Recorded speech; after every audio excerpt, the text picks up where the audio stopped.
This is the download recap from Sounds Profitable, the most important news from this week and why it matters to people in the business of podcasting.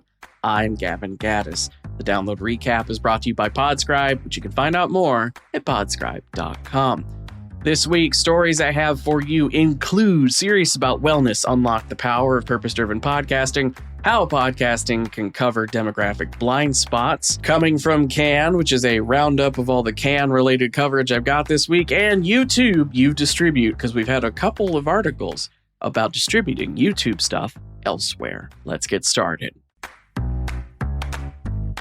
This week, Sounds Profitable published a new report sponsored by SiriusXM Media and SiriusXM Podcast Network. The study looks at data from the Advertising Landscape 2025 with a specific focus on two of podcasting's fastest growing segments, self-improvement and health and fitness. In the overall Advertising Landscape survey, respondents were asked which podcast genres they had consumed in the past 30 days. Self-improvement scored 22% and health and fitness scored just below at 21%. The two also share significant overlap, as 45% of health and fitness consumers also consume self-improvement and 44% in the other direction. While advertising to both audiences at the same time can reinforce frequency, the two audiences are also demographically different enough that it would reinforce reach. Health and fitness consumers tend to be older, more established audiences with higher income and education completion. Meanwhile, self-improvement podcast consumers are younger and more diverse with a higher Hispanic representation than health and fitness. The two blocks have nearly identical weekly engagement percentage, 74% versus 73%, and above average weekly listen time. All of which is to say, an advertiser buying both audiences is buying into extremely complementary and growing segments of podcasting.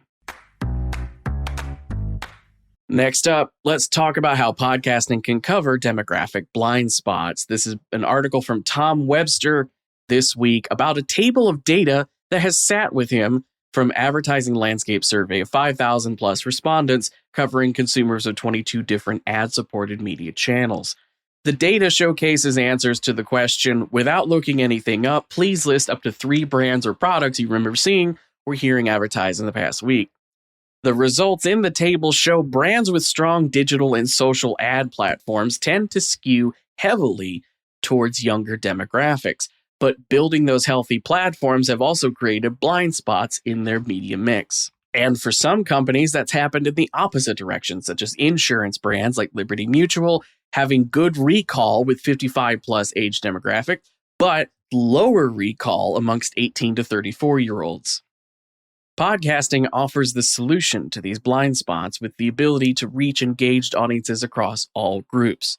Here's a quote from Tom Webster, quote, "This is where podcasting's unique consumption model becomes transformative. Unlike the scroll and skip behavior that defines the most digital media, podcast listeners actively choose to spend 30, 45, or even 60 seconds with content they care about. They're not multitasking through a feed or waiting for a video to load, they're leaning in.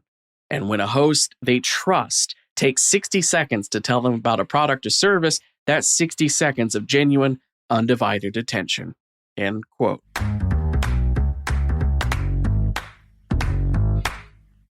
All right, it's time for our Cannes Lion Roundup. Cannes Lion was a busy event, and we've got a lot to talk about. First up, our very own Bryan Barletta was at the event, and he ended up being interviewed by Lynn D. Johnson in a video about what podcasting gets right about attention.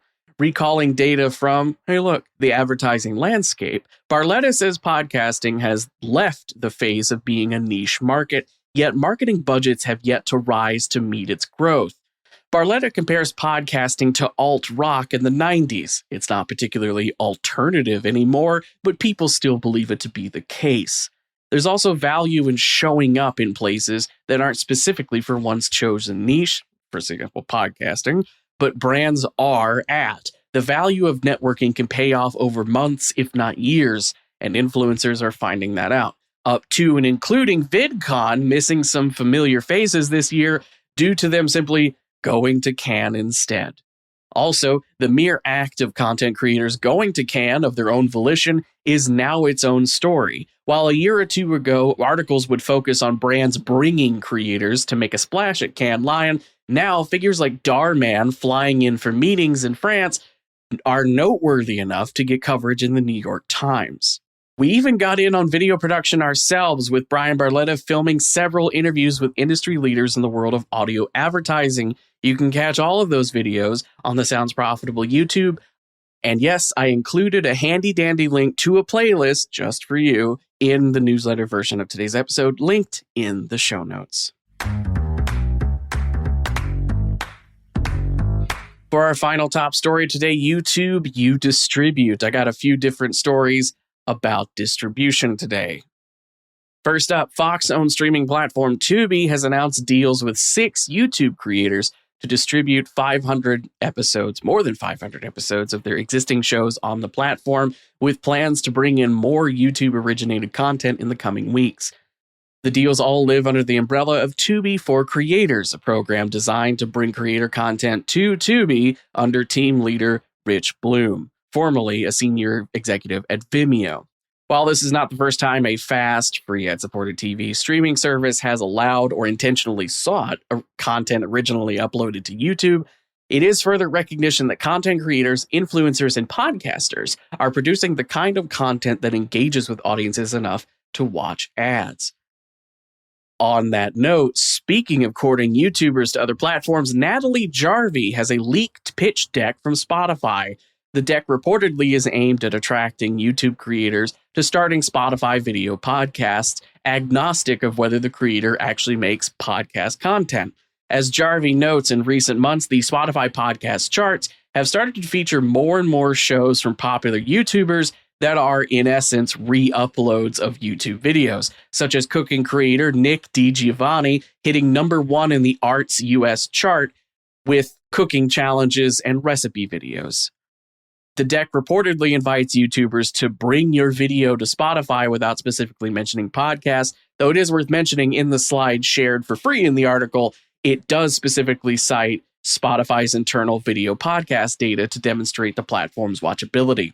A platform that's attracting the attention of broadcast to podcast. Here's the last article of this little batch. 10 has announced a new deal with Spotify to broadcast their free-to-air news show, 10 News Plus. The program will now also be released as an hour-long daily video podcast available for view on Spotify momentarily after the TV broadcast, a TV broadcast that will also be simulcast as a live stream on YouTube. Finally, it's time for our quick hits. These are articles that didn't quite make the cut for today's episode, but I argue are still worth including in your weekend reading. This week I've got for you, mark your calendars for July 16th at 2 p.m. Eastern Standard Time. No, that's not just a day before my birthday. It's also the day YouTube will be hosting a webinar specifically about how podcasters can best leverage YouTube's live streaming capabilities. Hey, I hear a news program uses that. With Ross Adams stepping down from his nearly 8 years as CEO of Acast, the board has announced that Chief Business Officer Greg Glenday was chosen to be new CEO, effective immediately. Signal Hill Insights President Paul Riesmandel has a new piece looking at the decline of podcast listen time on smart speakers over the years, as well as the rise of podcasts on smart TVs. A coalition of Canadian podcast industry leaders, including Jar Audio, Kelly & Kelly, Quill, Pod the North, and Digital First Canada, have published an open letter calling for podcasting to be funded as a core cultural sector. Panel Picker, the official South by Southwest community voting platform for session proposals, opens this week for South by Southwest 2026. Today, this Friday, there will be a live AMA session for both South by Southwest and South by Southwest EDU for anyone with questions about how to submit. And I also have a link to a list of virtual office hours throughout the month of July for anyone with questions. And finally, Radio World covers the iHeartMedia announcement that the company is using AI to translate some of its most successful podcasts into multiple languages for global publication. That was the download recap brought to you by Sounds Profitable and Podscribe. I know I went through today's stories fast, so be sure to check out every link I mentioned in the newsletter version of today's episode, which you can find by going to the download section of soundsprofitable.com. I'm Gavin Gaddis. Our producers are myself, Brian Barletta, and Tom Webster. And I want to give once again a special thanks to you for sticking with me as I brought you the top stories you might have missed this week. Robot? Download complete.